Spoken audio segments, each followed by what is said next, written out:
오시기 전에 제자들에게 당부하신 말씀과 그리고 이후 가룟 유다의 배신, 베드로의 부인, 재판 받으셨던 죄 없으신 예수님, 십자가에 달리셔서도 한 생명 강도를 구원하신 예수님의 그 은혜 사건에 대해서 함께 나누었습니다. 오늘은 예수님께서 십자가에 못 박히신 이후에 정오에서 오후 3시에 운명하신 오후 3시까지 그 시간 속에 있었던 일들과 마지막으로 예수님께서 행하신 기적적인 사건과 또 말씀을 나누기를 원합니다.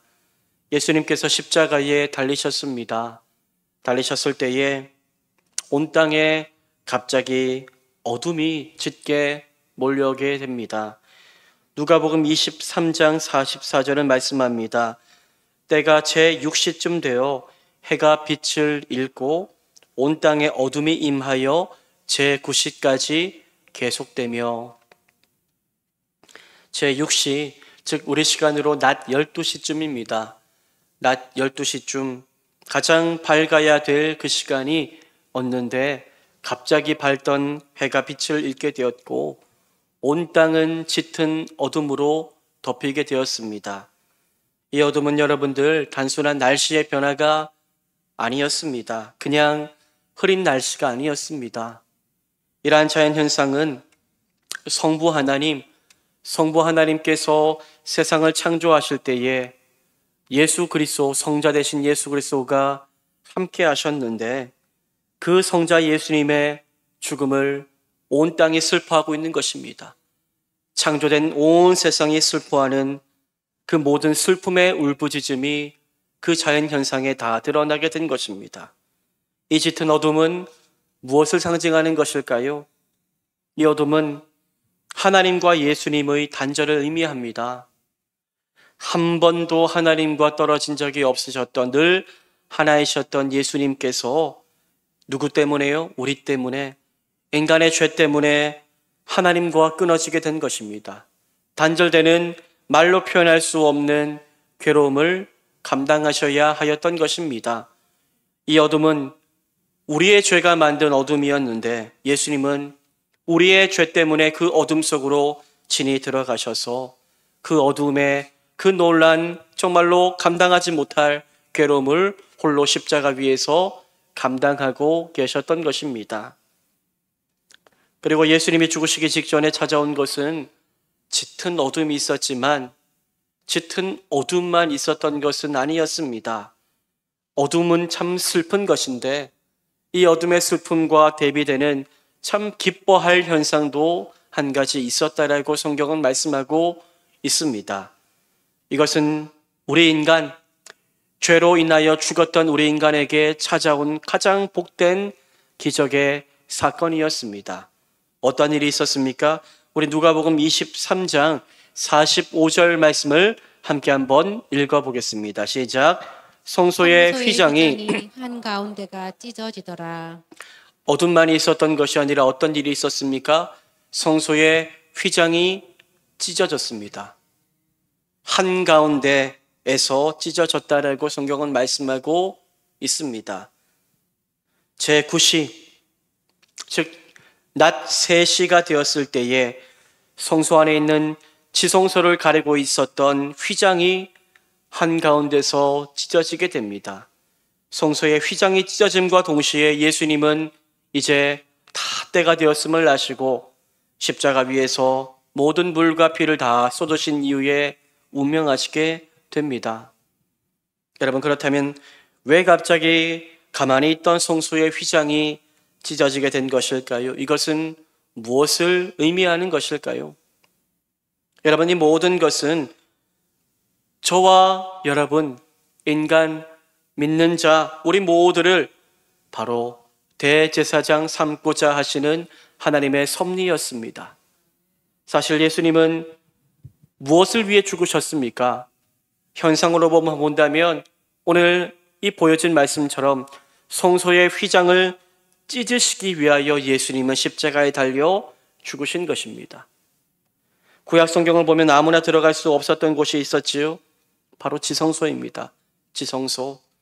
지성소는 하나님의 임재가 가득한 거룩하고 너무나도 영광스러운 곳이기에 죄로 오염된 인간이 들어갈 수 없는 영역이었습니다.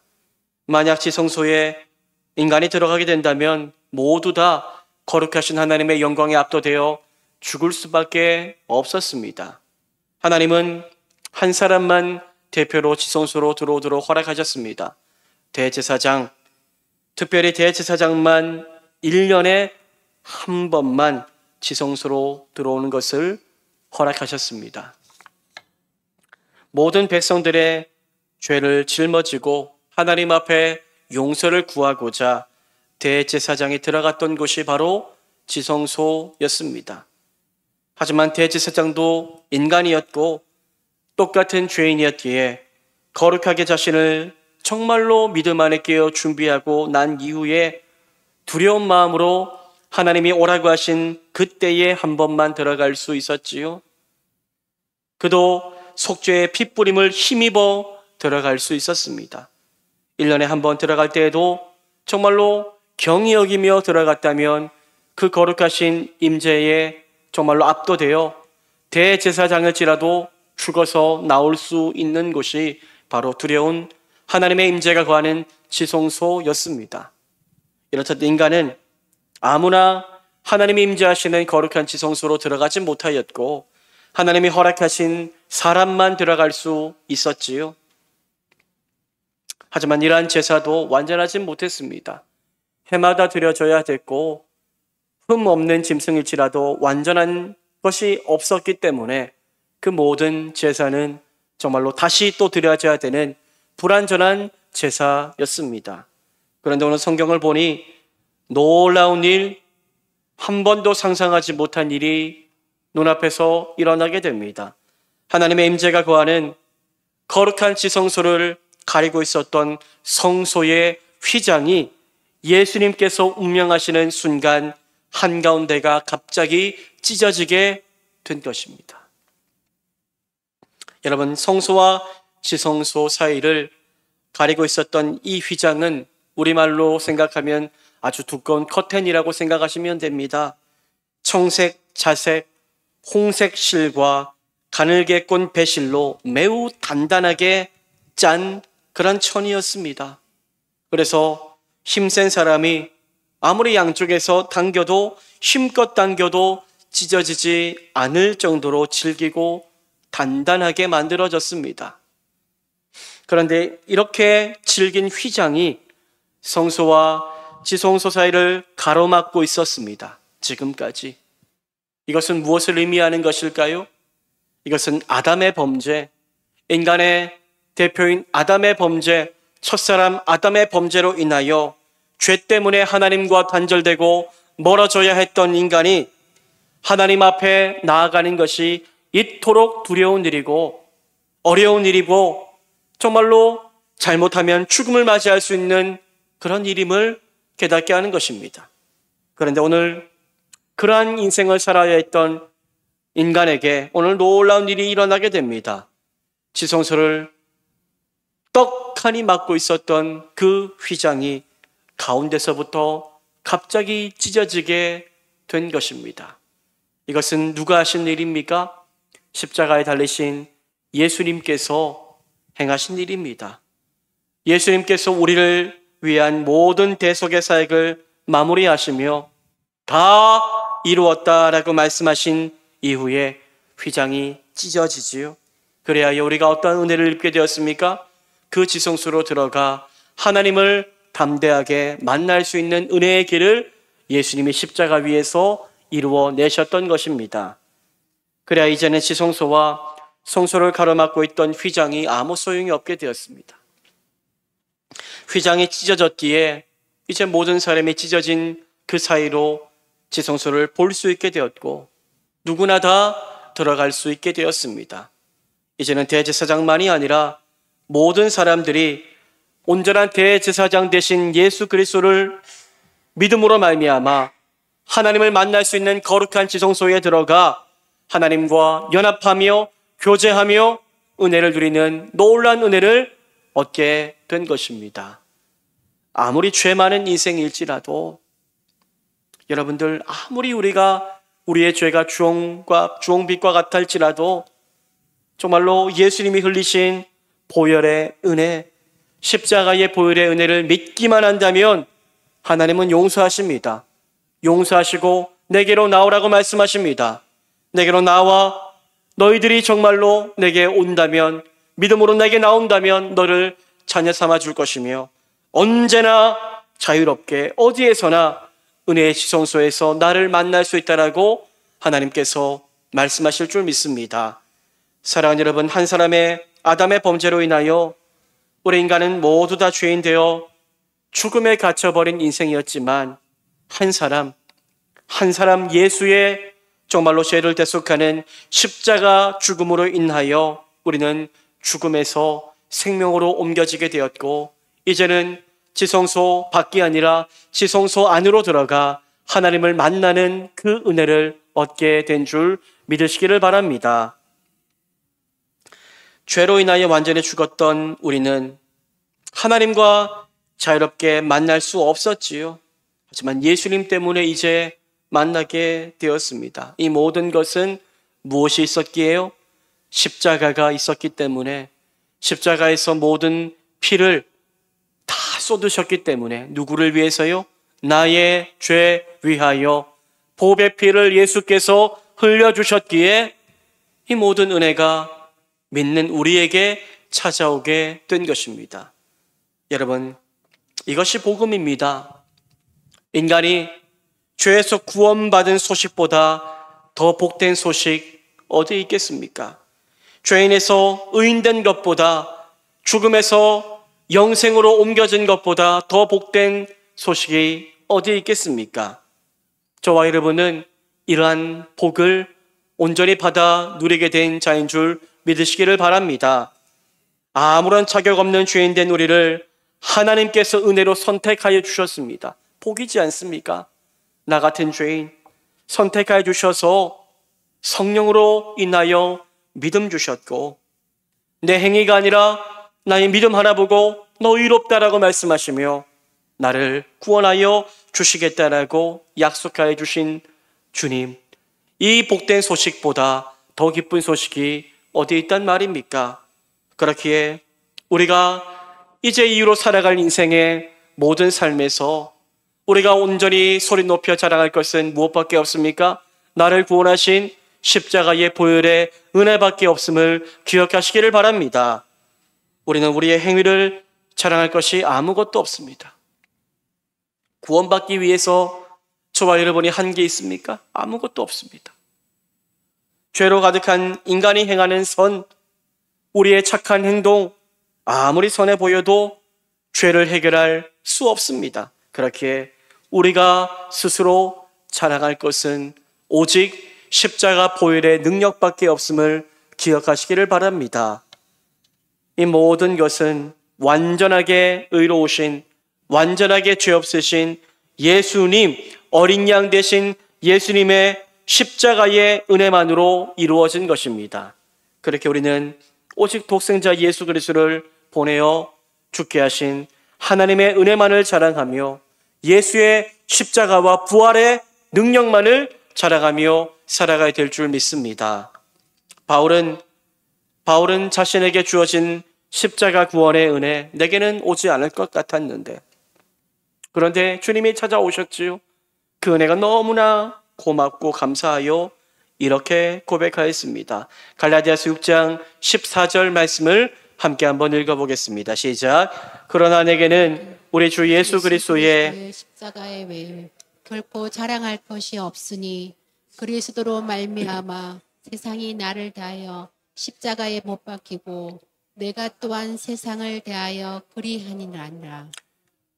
사랑하는 여러분, 우리의 자랑은 나 같은 죄인 살리신 예수 그리스도의 십자가밖에 없음을 믿으십시오. 여러분은 무엇을 자랑하며 살고 있습니까?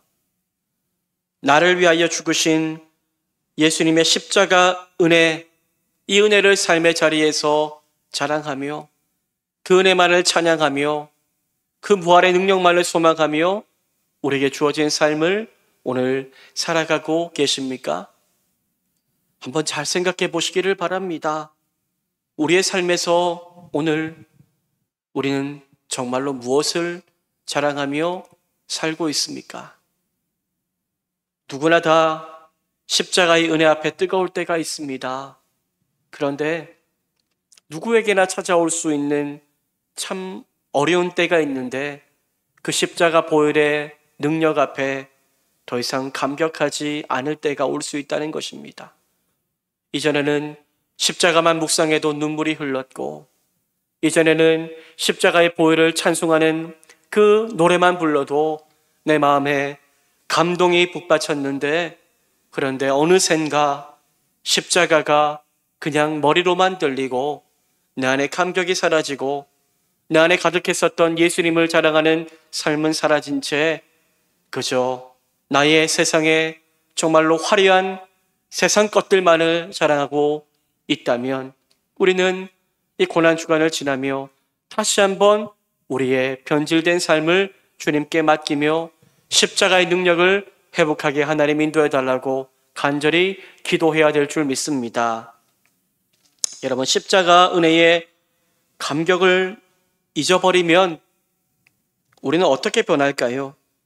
어느덧 십자가 대신 나를 자랑하고 있는 것을 발견하게 될 것입니다. 내가 가진 돈을 자랑합니다. 내 성공을 자랑하고요. 내 자녀를 자랑합니다. 자녀 잘 되는 것. 내가 얼마나 영향력을 가지고 있는가를 자랑합니다. 명예와 권세를 자랑하지요. 지금까지 내가 살아왔던 인생을 이야기하며 내가 이렇게 했는데 저렇게 했는데 내 업적을 자랑하기 시작합니다. 이것이 십자가를, 그 감격을 잊어버린 자의 모습입니다. 하지만 십자가의 은혜와 부활의 능력의 감격을 잊지 않고 간직하며 살아가는 사람은 이 세상의 것을 자랑하지 않습니다. 오직 영원한 하나님의 은혜, 예수 그리스도의 십자가의 능력만을 자랑하게 될 것입니다. 나 같은 죄인, 우리 죄인이잖아요. 예수님 없으면 하나님 앞에 나아갈 길이 없었던 죄인 중에 괴수잖아요. 조금 남들보다, 믿지 않은 사람들보다 나아서 예수 믿게 된 것도 아니잖아요, 사실. 성령께서 나를 불쌍히 여겨주셔서 나 같은 죄인 구원해 주신 것 아닙니까? 그런데 나 같은 죄인 구원해 주신 십자가의 은혜를 어느샌가 잊어버립니다. 십자가의 은혜가 내 삶을 차지하기보다 어느샌가 세상의 형통과 세상의 자랑이 나의 삶을 가득가득 채워가고 있는 모습을 보게 됩니다. 변질되는 거지요. 십자가 은혜가 내 삶에서 사라져버리는 것입니다.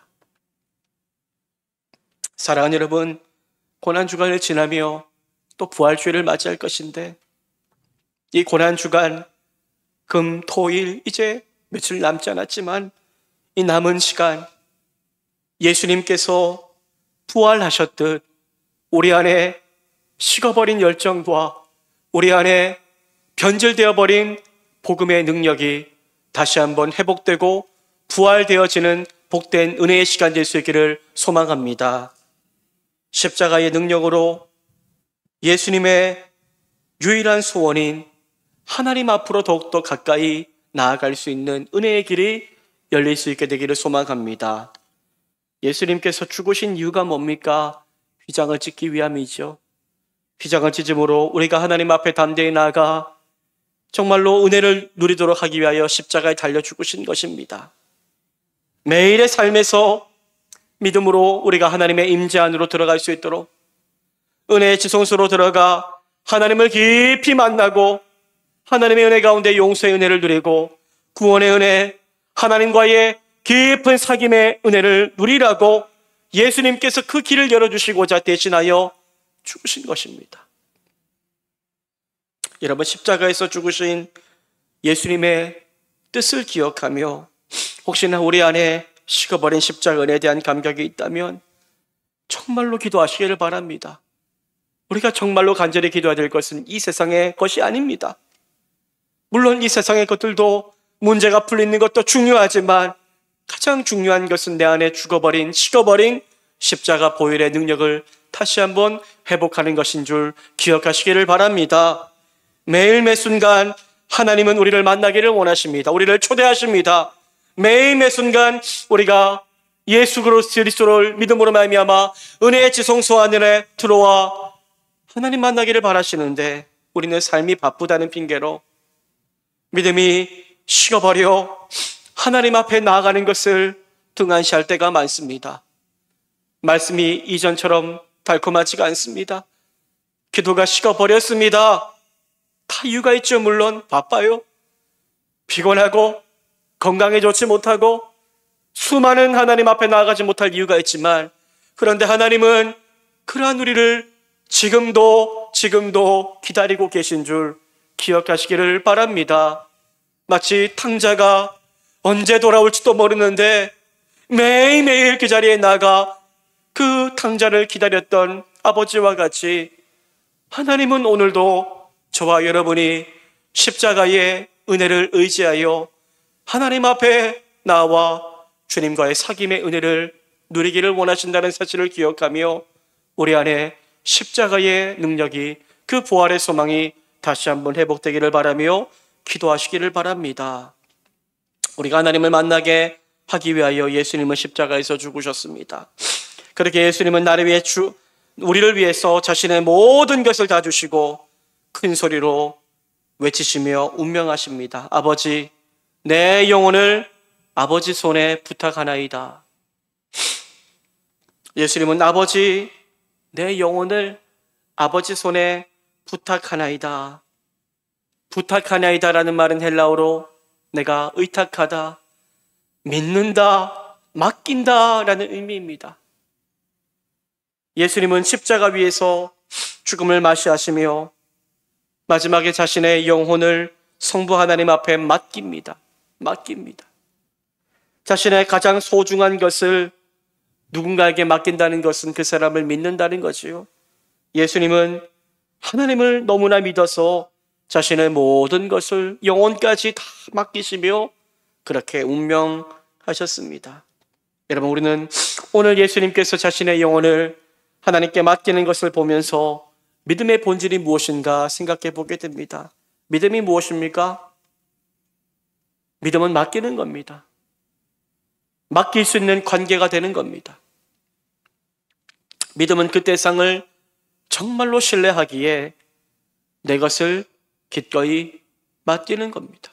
맡기는 것. 예수님은 하나님을 한 번도 의심하지 않으셨습니다. 십자가 고난, 감당하지 못할 괴로움 속에서도 하나님을 온전히 믿으셨기에 끝까지 하나님을 믿고 하나님께 모든 것을 다 맡기셨습니다. 예수님은 하나님이 이후에 행하실 일을 한 번도 의심하지 않았습니다. 예수님은 부활의 능력이 반드시 임할 것을 믿었기에 하나님께 모든 것을 다 맡기셨습니다. 여러분, 우리 또한 예수님처럼 맡기는 삶을 살기를 소망합니다. 십자가의 은혜로 구원받아 이제 옛사람을 벗어 던지고 새사람을 입게 된 우리는 은혜의 삶을 살아야 되는데 무엇이 은혜의 삶이고 무엇이 믿음의 삶일까요? 매일의 삶에서 하나님께 맡기는 것이 하나님께서 원하시는 믿음의 삶임을 기억하시기를 바랍니다. 기도함에 맡기는 겁니다. 순종함에 맡기는 겁니다. 세상과 다른 삶을 살아가지만 하나님께서 내 삶을 인도하실 것을 믿고 맡기며 그 길을 걸어가는 것입니다. 사랑하는 여러분, 이제 예수님의 십자가의 은혜를 힘입은 자가 해야 될 일은 무엇일까요? 매일의 삶에서 두려워하지 않고 염려하지 않고 주님께 맡김으로 주님을 신뢰하며 사는 삶인 줄 믿습니다. 영원하지 않은 세상의 것들에게 나 자신을 맡기는 삶은 어리석은 삶입니다. 물질에게 여러분 삶 맡기지 마십시오. 사람에게 여러분들의 삶을 맡기지 마십시오. 내가 믿고 의지했던 세상의 것들에게 내 삶을 내어 맡기지 마십시오. 영원하시고 전능하신 죽음마저 이기신 나와 영원히 함께 하시는 예수님께 모든 것을 맡기며 살아가기를 소망합니다. 그러한 삶을 살아가는 것이 바로 십자가 능력의 은혜를 누리는 삶이고 부활을 소망하는, 부활을 누리는 삶인 줄 믿습니다. 고난주간을 지나고 부활주일을 앞두고 있습니다. 예수님 십자가에서 부활의 소망을 바라보셨겠지요. 지금 당장 고통이 엄습하고 물과 피가 다 흘러내리고 있고 죽음이 눈앞에 있지만 예수님은 죽음만 바라보지 않고 하나님께서 주실 영광의 부활을 바라보셨을 것입니다. 예수님은 그 부활을 소망하시며 운명하셨고 하나님께서 약속하신 대로 사흘 만에 죽음 이기시고 다시 살아나셨습니다. 그런데 2000년 전에 무덤을 이기고 예수님이 부활하신 것이 다가 아닙니다. 그 부활의 예수님, 부활의 첫 열매 되신 예수님은 오늘 우리와 함께 하셔서 우리에게도 부활의 능력을 주시는 줄 믿으시기를 바랍니다.